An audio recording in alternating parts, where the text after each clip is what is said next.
That's great. That's great. Well, thanks, Rich. Thanks for doing this. I appreciate it. Good 100%. to good to have you here.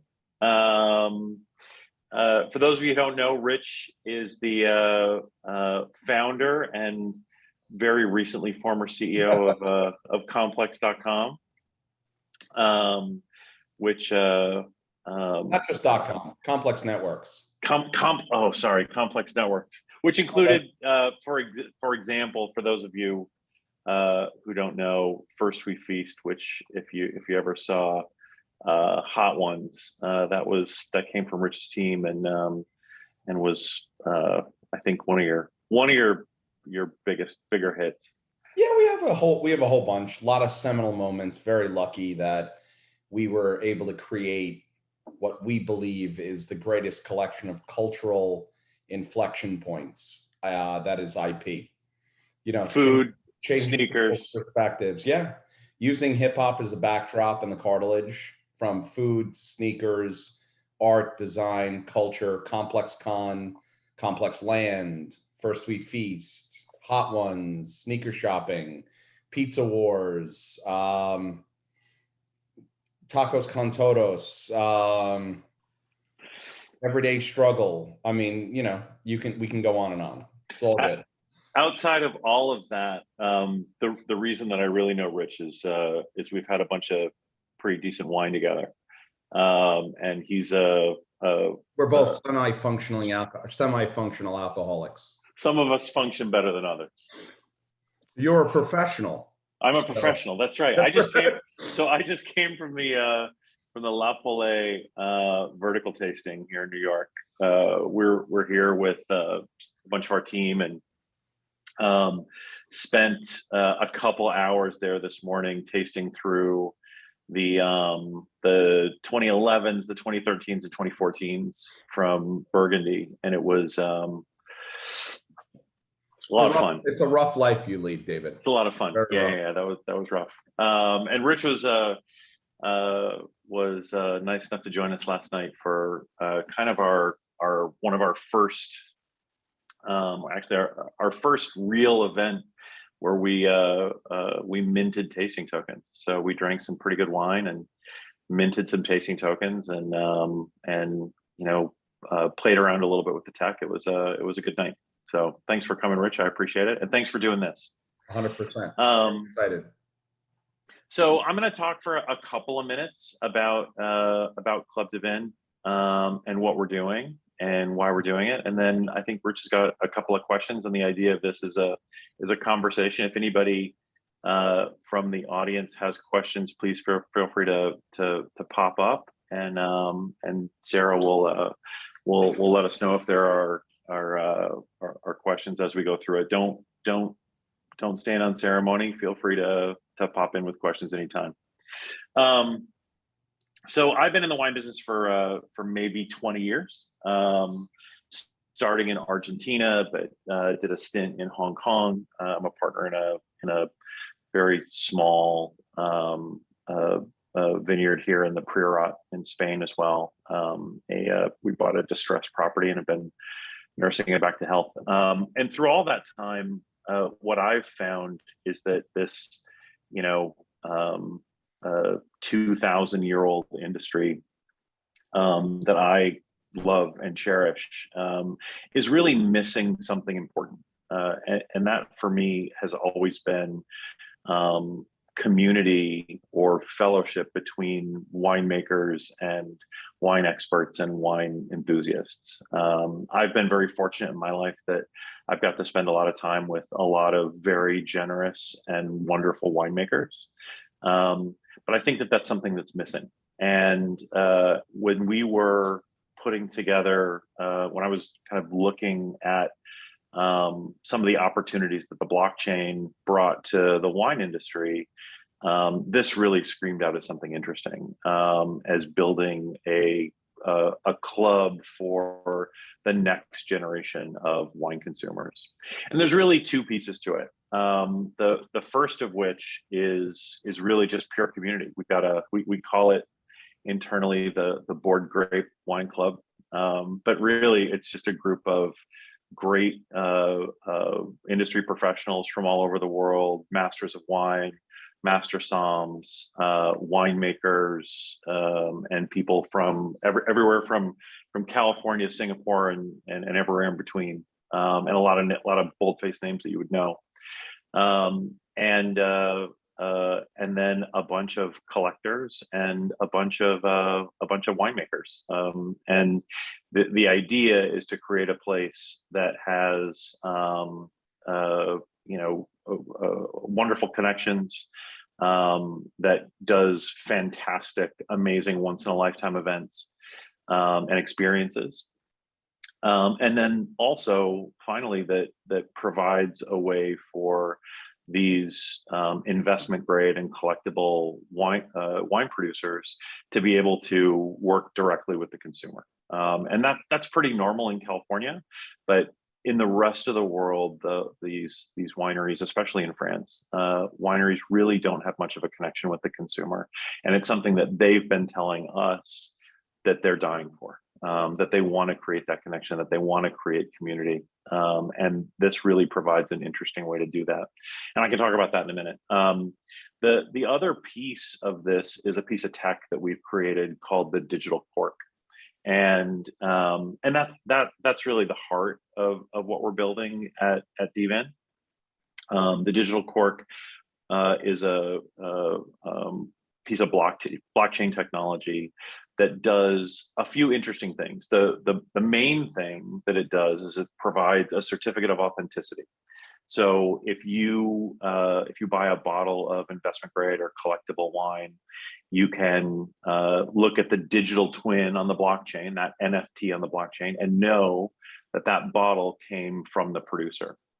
Or you can also see the chain of custody. For example, if you're not the first person to buy that bottle, but the fifth or eighth person to buy that bottle, you can see the chain of custody all the way back to the producer, which is, that's really a first in the industry, and provides huge disincentives against fraud and counterfeiting, and huge incentives to keep a very clean and pristine chain of custody for that bottle. So we think that it solves a lot of really interesting problems for, again, that space. There have been numbers recently that say up to 25% of the bottles in the investment grade space could be counterfeit. This really solves that. The other thing that it does, which I really love, is the royalty piece of the NFT will send a portion of the proceeds for any aftermarket sale back to the winemaker. And if you know a little bit about that space, you'll know that these bottles that you're paying $800 or $1,000 for, when you're going to drink them, those the winemakers probably sold those for somewhere between 120, 150 bucks. The people that make all the money are the middlemen and the speculators. And what this does is it really gives an opportunity for the winemakers to participate in the value that they've created.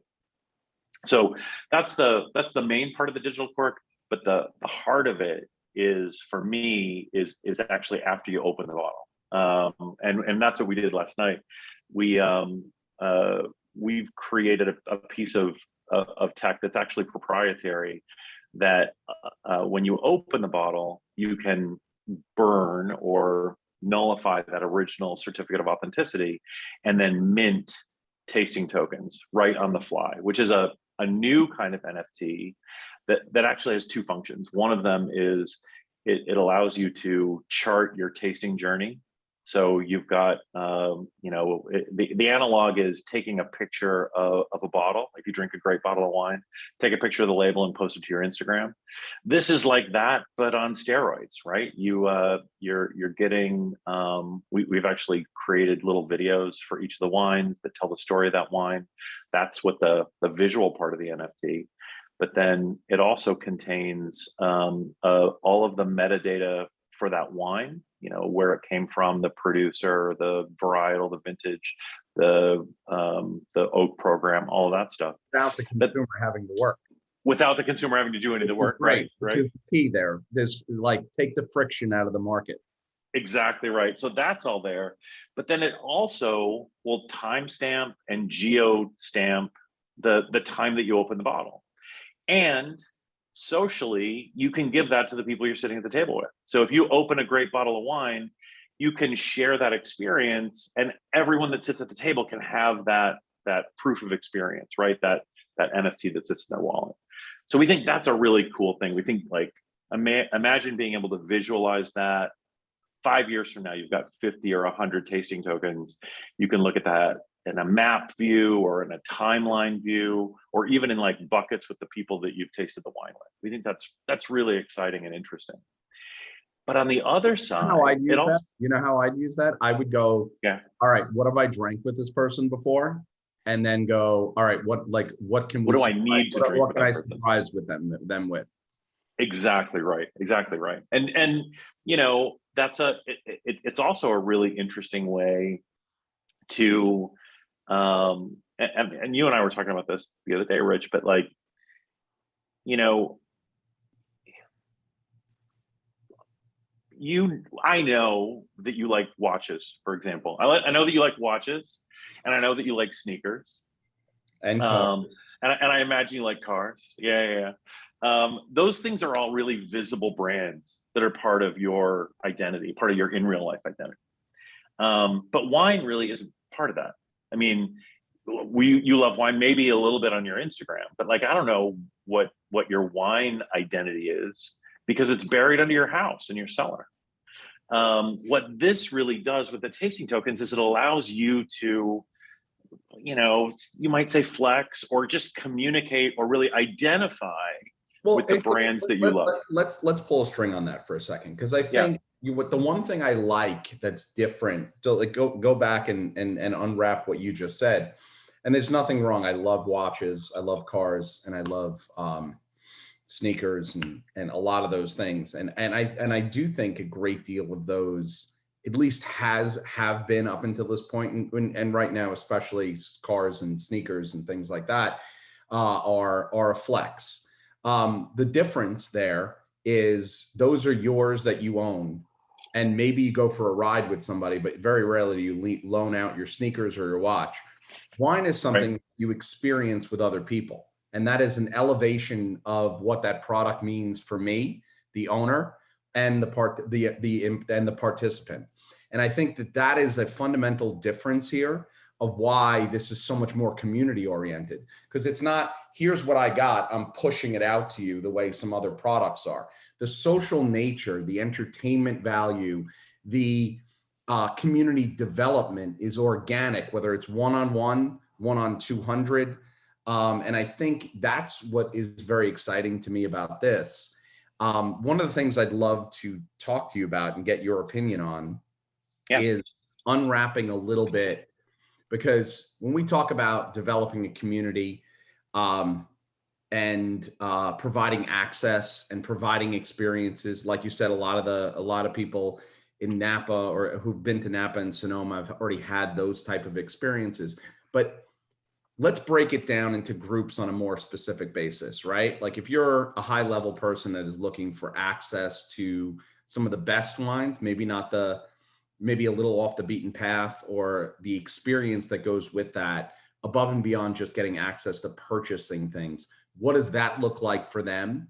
And then what does it look like for different groups and tiers? Because to me, that's the magic behind really developing a community, is allowing a lot of different entry points for a lot of different people to enjoy this beautiful pull-oriented category. Sure.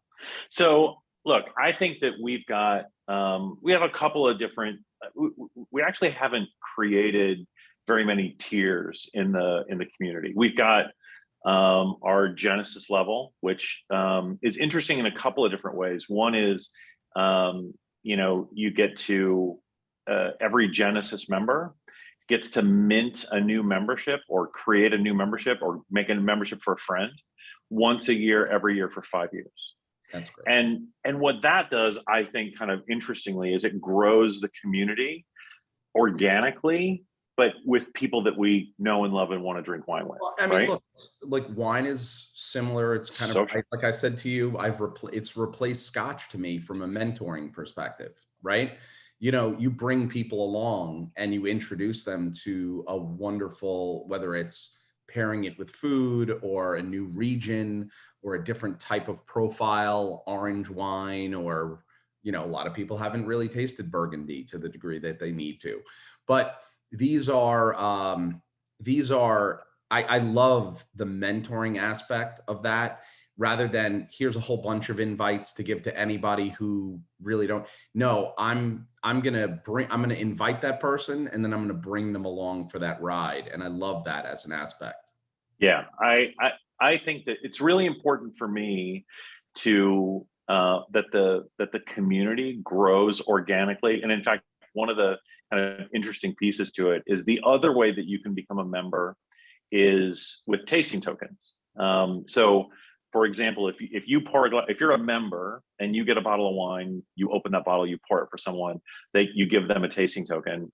They can use that tasting token to become a member. So it's almost like the only way to get into the club is if you know someone who's there who literally pours a glass of wine for you. So it's growing very kind of organically and socially in the same way. Look So at you, we blending the physical and digital. exactly that's I mean, exactly like, right. well, I mean, look, it's a necessary thing because, you know, I've not enjoyed wine alone, but it's not meant to be enjoyed alone. And No. I think that's an important delineation between a lot of other, and this is not being negative to digital communities, but when you add this level of physical to it, it only enhances it. It's not it's not in lieu of, but it's in addition to. And That's I think right. that's an important connotation. So when we were kind of deciding what our or thinking about what our original membership group was going to look like, we actually think there's three really interesting pieces to it. One is the wine experts, and we've gone out and recruited, like I said, masters of wine, master somms, winemakers, wine educators, wine communicators, like people from all over the world that are Well, that are wine experts and best in class versions of those as well. really wonderful Not people. not just the qualifications, but very Yeah. uniquely qualified people within that. And that all have kind of specialties within the space. Some of them know a lot more about Barolo. Some of them know a lot more about Burgundy. We've got, you know, Jane Anson, who kind of wrote the book Inside Burgundy or Inside Bordeaux. We've got Pauline Vicard, who sort of grew up in Burgundy and is probably the most well-connected person that I've ever known. We've got Raj Parr, who you know, as a winemaker from the West Coast in the U.S., like just is sort of without peer in terms of his access and knowledge. But then for the members, I think we've got two different groups of people. We've got wine native crypto curious, and we've got crypto native wine curious. And kind of one of the ways that we are inspiring conversation and fellowship between those two groups is that we did a ton of research on this, and what we found was that there's really some interesting overlaps, right, between people that are collecting NFTs and people that collect wines. There are interesting overlaps in what they like to do. They're looking for scarcity. They're looking for authenticity. They're looking for provenance, depth of utility within community as well. That's the exactly right. And that's true. And so they're all looking for that. But the wine side really, but they're also both somewhat intimidating for outsiders. Yeah. Like if you don't have if you like getting a wallet and going and buying ETH and then putting ETH into, like, it's horrible if you don't know what you're doing. The same way with wine. Like if you don't know what the difference between like right bank and left bank, or if you're trying to figure out like Look, how to classify Burgundy. Like it's really intimidating. The same way lots of people are getting rugged on NFTs. A lot of Yeah. people have been rugged on wines for years. They've spent a lot of money on a lot, and I don't just mean fake stuff. I mean, not top-notch, not top-notch grapes, and not top-notch experiences within that. 100%.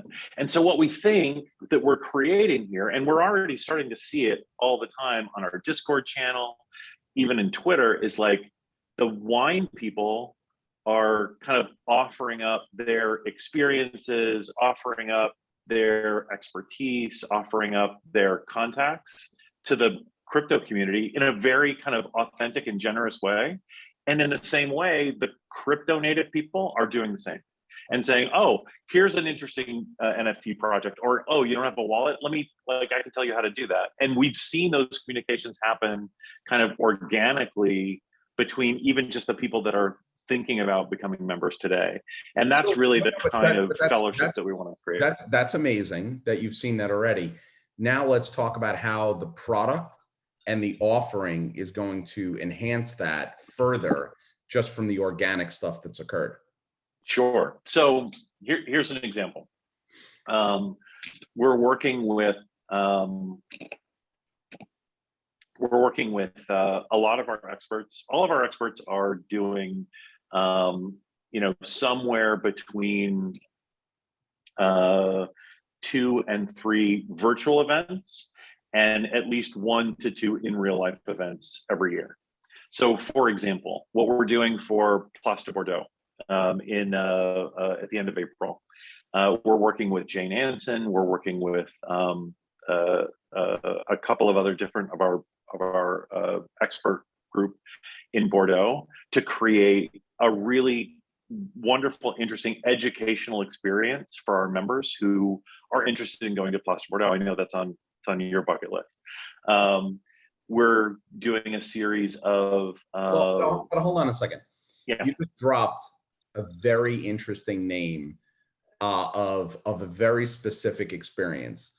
A lot of people, even very experienced wine people, might not understand the level of accessibility, which is near zero for that.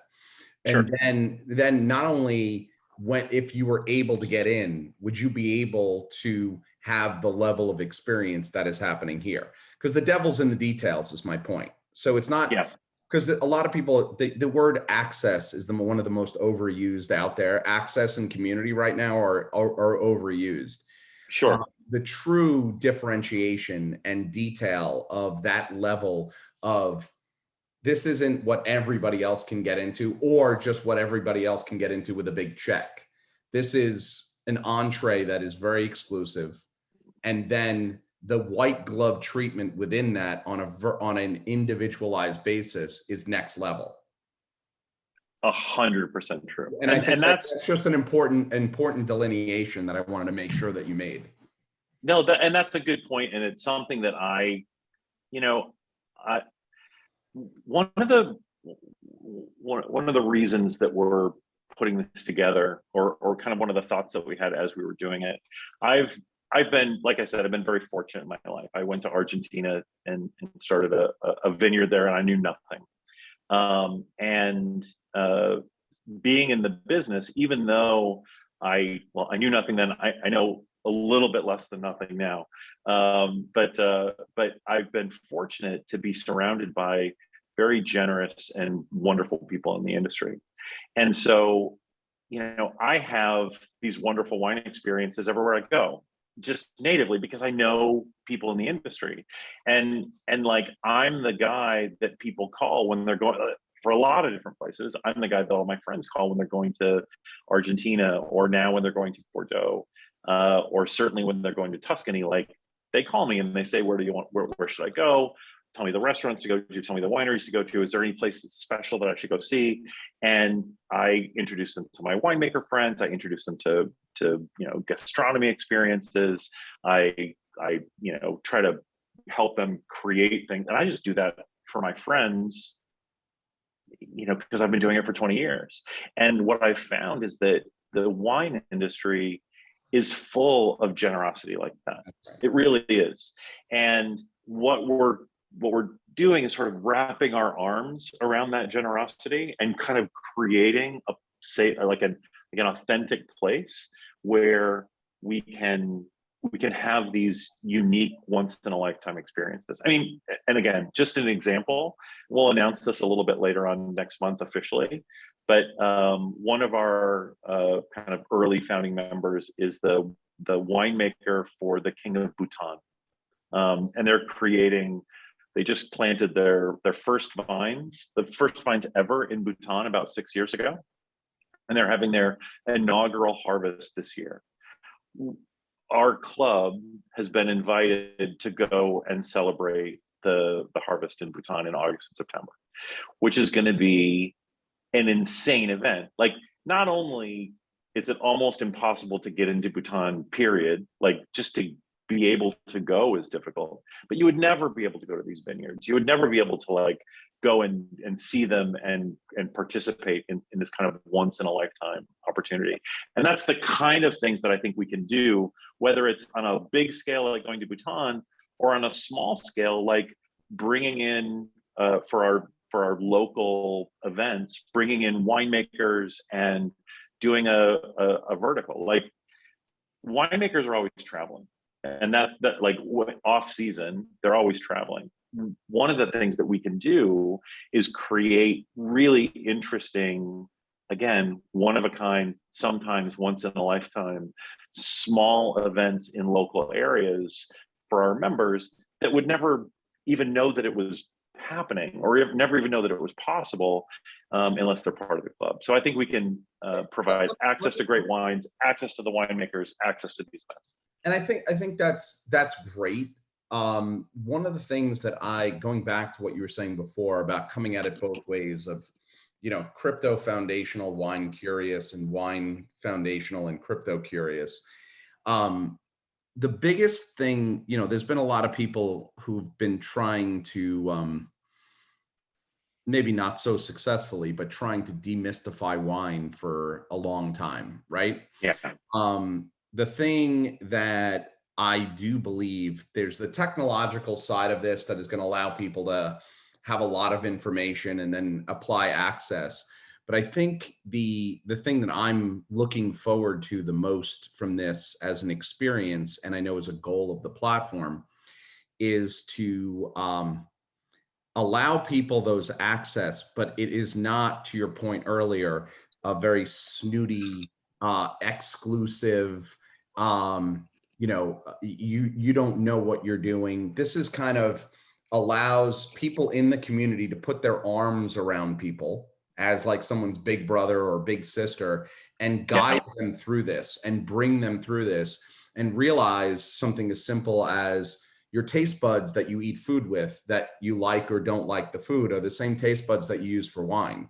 It's not different taste buds. It's not something, yes, you might hone and level up in certain ways, but you either like certain flavors and certain profiles or not. And it's okay no matter what it is. And it's about opening up the same way the bouquet of a wine opens up. Hopefully your taste buds yourself open up. And it's much nicer when someone's bringing you along with that. It makes you feel very comfortable. And I think that is something, and I just wanted to make sure we touched upon it, because I know as we discussed, that was something that was very important. And I think that's also the differentiation of so many previously failed experiments of trying to bring people along in wine. There's the technological advantage that this has just for the social nature of it, but then it's really the attitude of the brand and the offering that I think is the qualitative side is just as important. So this is something that's important to us. We've got our two kind of guiding values for club membership is curiosity and generosity. I think those are our two kind of most important things. And when talking about membership in Club dVIN, one of the things that I say all the time is this is an opportunity but it's also a responsibility. That's right. You know, you being a member of this community, you have a responsibility to make sure that this community, not only do we thrive, and that's sort of one of the cool things that's really interesting about these NFT based communities is if you take that responsibility and see yourself as an important element with agency to create value inside of that community to whatever extent you can, right? If it's because you're an expert in wines from Red Mountain, and like you can bring that piece of it, or if it's because you don't know anything about wine, you love the idea of it, it's something that that someone turned you on to, but you don't really have any information, but you can bring some information about blockchain, or you can bring even just like a great attitude, or a spirit of generosity, like anything that our members can do that creates value and creates that culture of generosity inside of the club will create value, and that value is represented in the value of the NFT. So there's like this natural incentive for people to be cool and not to be assholes, and that's I think that's an important piece of it.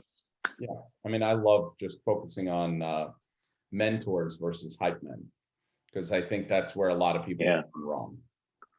I wonder if that's something that we could create. I mean, there's a lot of different things that we can do inside the community with incentives, and especially with tasting tokens, and creating a system of rewards inside the community to incentivize becoming a mentor, and incentivize mentoring, I think would be a really interesting thing. Yeah, I mean, look, could you imagine, instead of just, to your point, rewarding, and I'm sorry, I forgot what you called the Genesis level, where you get to bring and invite somebody there. What if there's, the queue of people that are waiting there, right? It's like almost like an anti-whitelist. It's like, here's what I want access to. Here's what I want to learn about. Here's what I'm curious about. And then matching them up with the mentor, and then rewarding the mentor for bringing those people along based on the curiosity. This way, going up the pyramid rather than down, to me, I think is, first of all, it stays true to the principle of the true democratization and decentralization of what the technology applies for, and the generous nature on a qualitative basis of the wine space in general.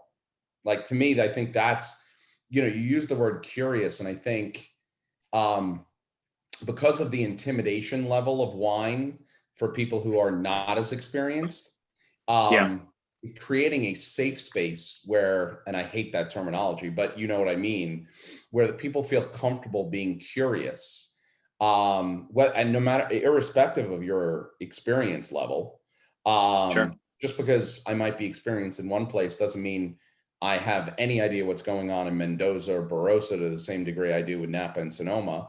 I need help there, right? And that feeling comfortable doing that, knowing that I'm going to be finding and matched up with the right person, and then that person's going to be rewarded for their mentorship.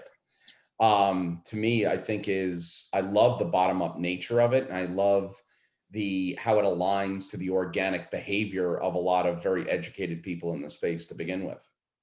I like that idea a lot. We need to figure out a way to institutionalize something like that and make it work on the platform. I mean, the nice thing about starting this now and being early in the space is we can start with a relatively small number of members and sort of build these little models out very simply and easily before we need to, expand to a larger group. I'm going to go a step further, and it's not always about what you guys are going to build out. I could argue a great deal of having an ability rather than putting together what you think the best utility and pushing it out to the community, allowing on a roadmap from a technological build and a strategic build for what the community is asking for above and beyond what you've already provided, I think is an important thing in the business plan, allowing for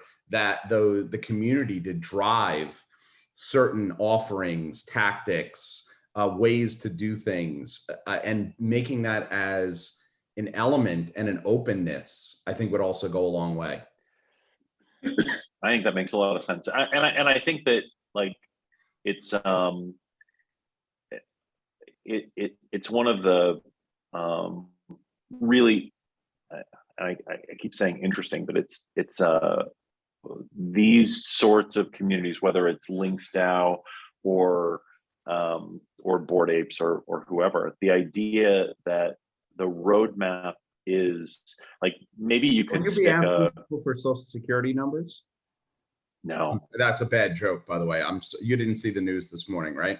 No, what happened? Oh, you brought up Bored Apes, so it was like their new offering requires, for all intents and purposes, someone's social security number, which I thought is rather interesting. Yikes! Don't know where that's going, but that was just a bad joke. You know, well, yeah, but the idea of but here's the beautiful part is, and this is not a knock on some of the NFT community, but I do believe that you know, this is not going to be a community that is going to thrive on anonymity. It's actually going to thrive on who you are and what you want to do for other people. And you know, I think again,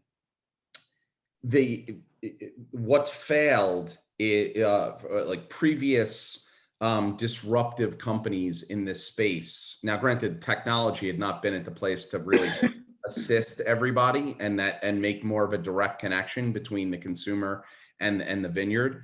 But I do believe we have an opportunity and almost a responsibility to allow the community to participate disproportionately in what this needs to look like, what it needs to feel like, and embrace people's curiosity and challenges and obstacles rather than just service the super high end or the super low end.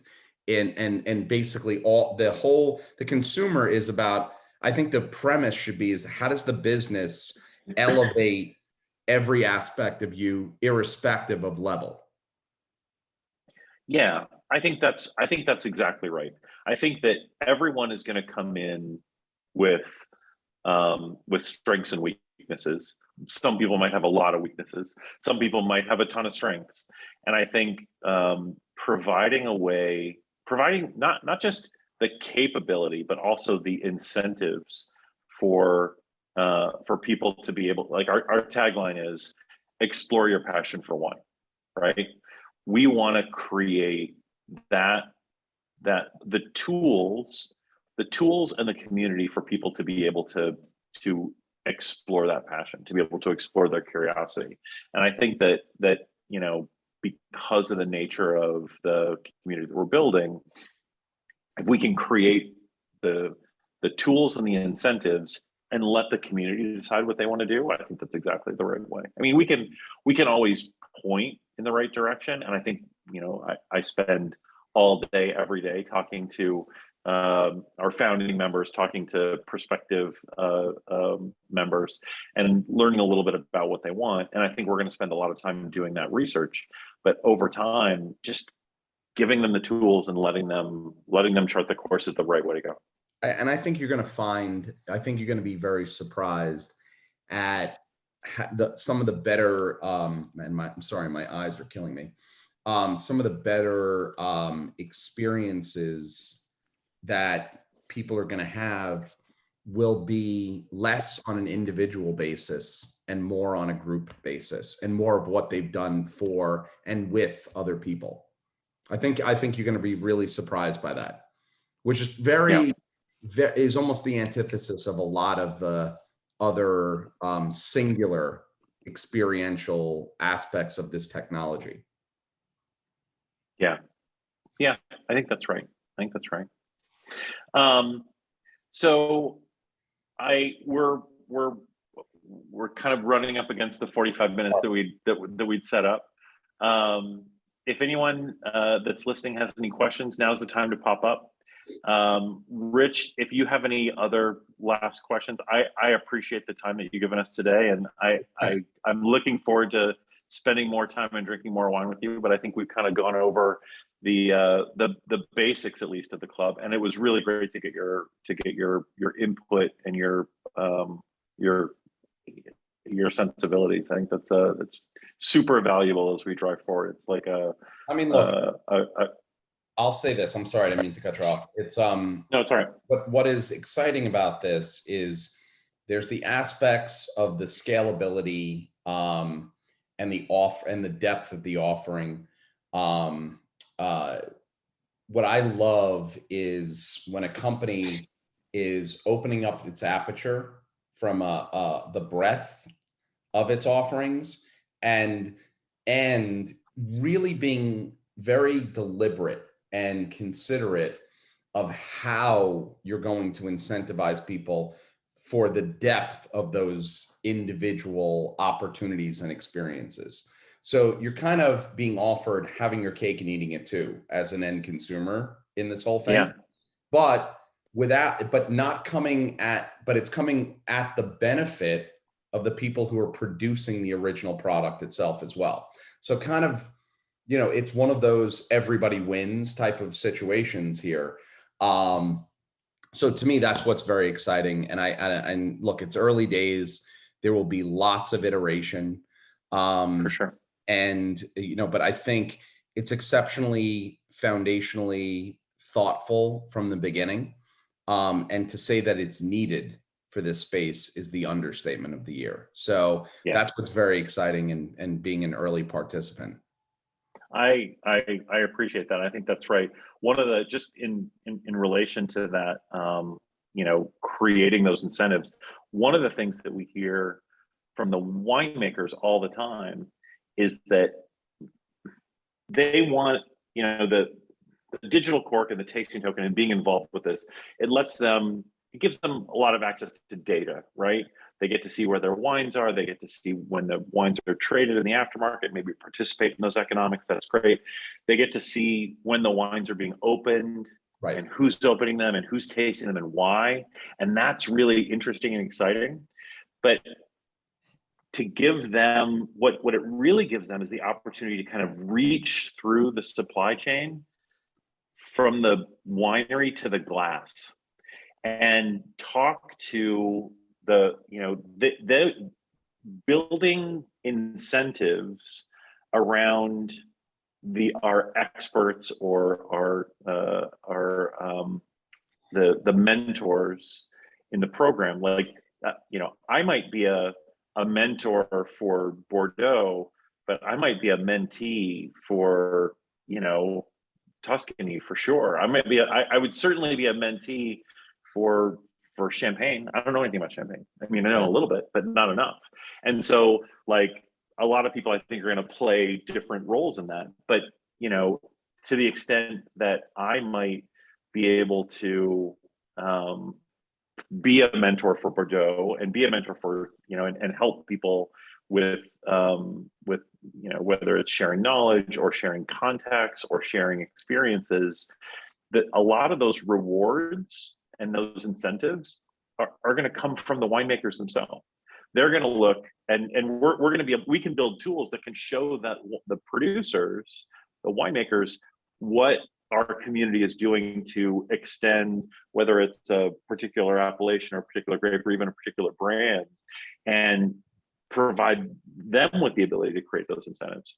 Look, said simply, without a lot of the and like a lot of times when you're trying to describe what a business is, everybody is in its early nature, use a lot of adjectives and a lot of adverbs and a lot of theoretical speak.